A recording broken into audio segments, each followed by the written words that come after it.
mga pre, magandang araw po sa inyo lahat. At eto po, nung pag-usapan po natin yung mga sari-saring issue po ngayon mga pre. Ayan, katulad po nito mga pre, may mga banat na naman itong si Sara Duterte, no? May mga banat po dito sa mga mambabatas po natin, di ba? Grabe. Ayon po dito mga pre, no? Ito yung claims po nitong si Sara Duterte, no? Meron po siyang mga banat sa mga individual, no? Sa mga mambabatas po natin. Ayan. Contrary to Duterte's claims, no red flags in house audits. Ayan. Ayan po Yan po yung sabi ng COA. Oo.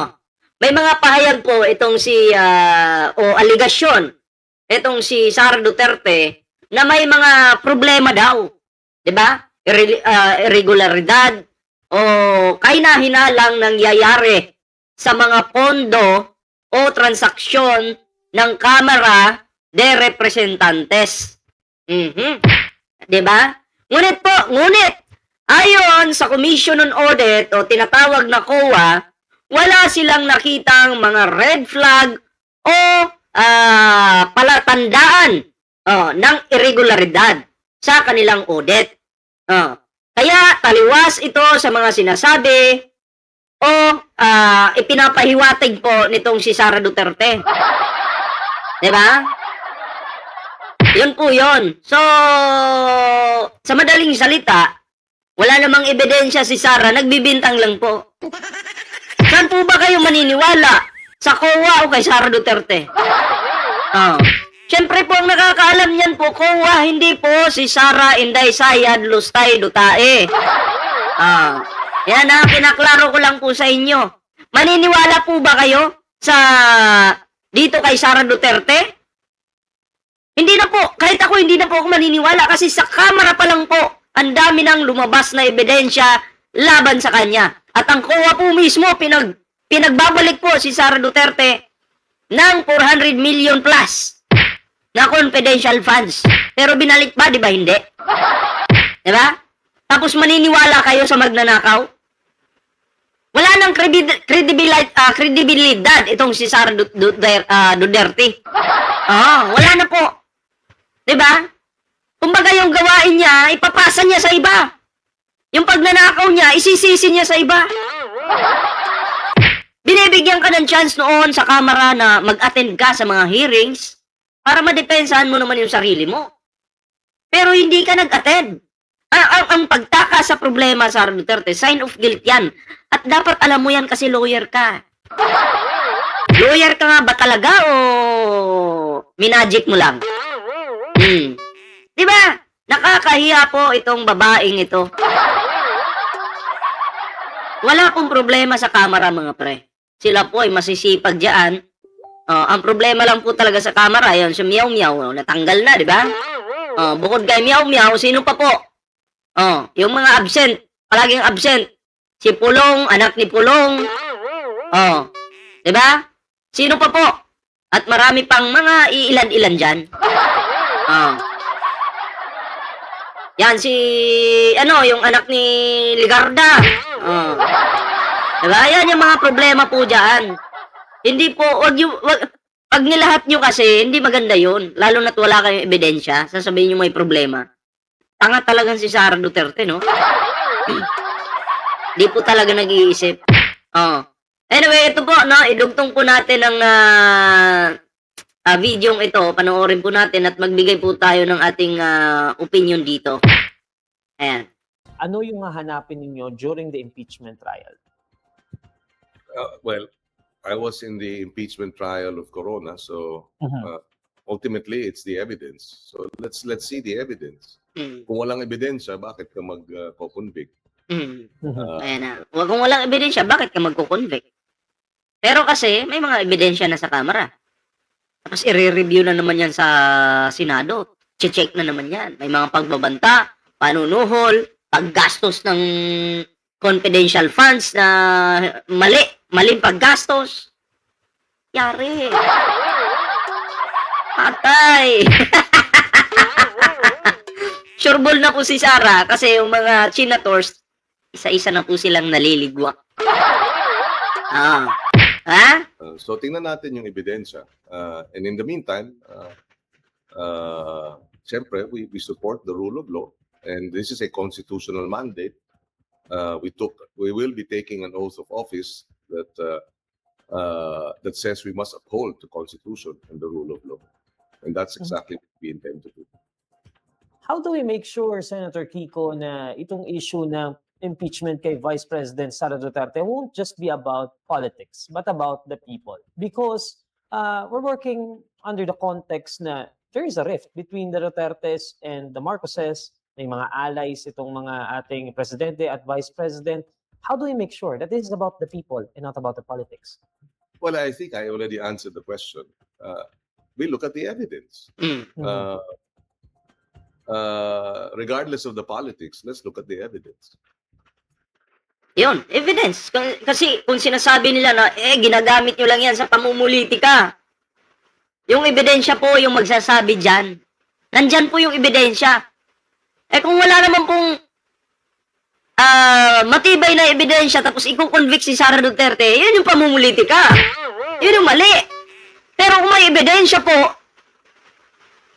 tapos malinaw yung ebidensya, ay nararapat lang po na ma-convict po itong si Sara Duterte. Diba? Dapat lang. Diba? Kasi ebidensya po ang magsasalita. Ebidensya yung dapat masunod. Hindi naman po pwedeng i-magic yan. Diba?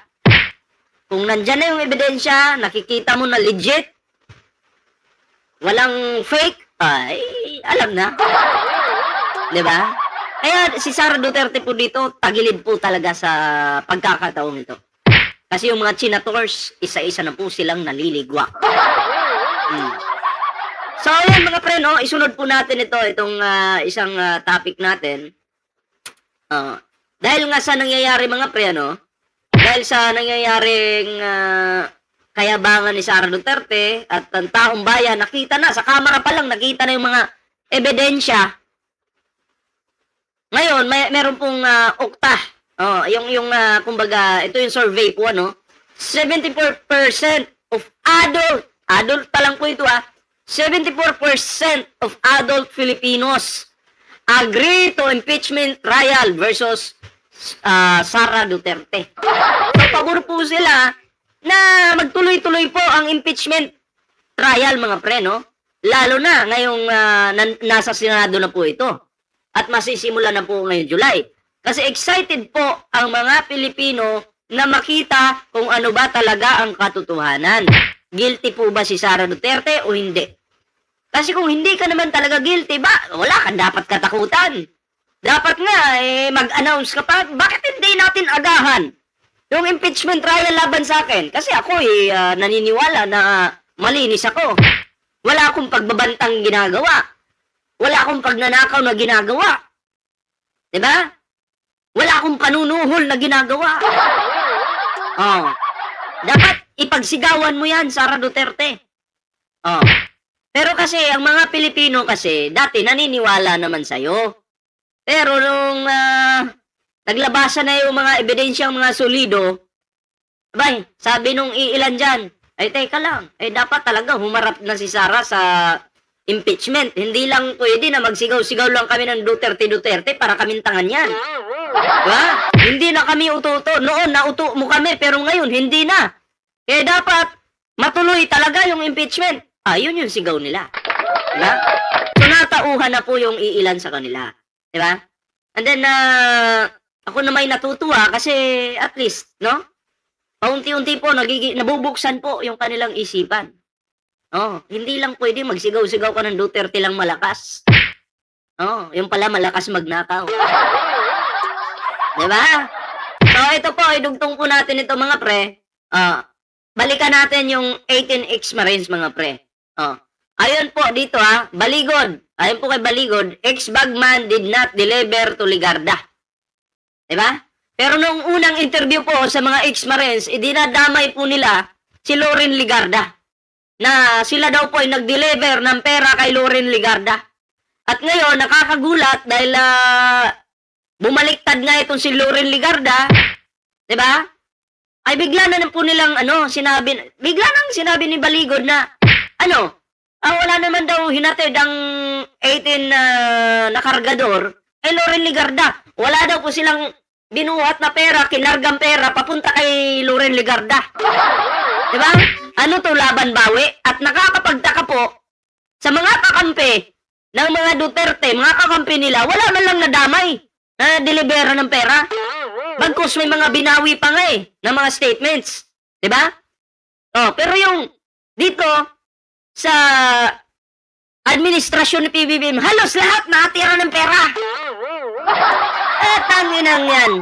Grabe na, halatang-halata na yung inyong pambubudol sa mga Pilipino. Diba? Pinubudol! Nambubudol po, diba? Kasi itong mga putang inang ex-marines na to, bayaran to 5 million per head po yung nilagay sa kanila.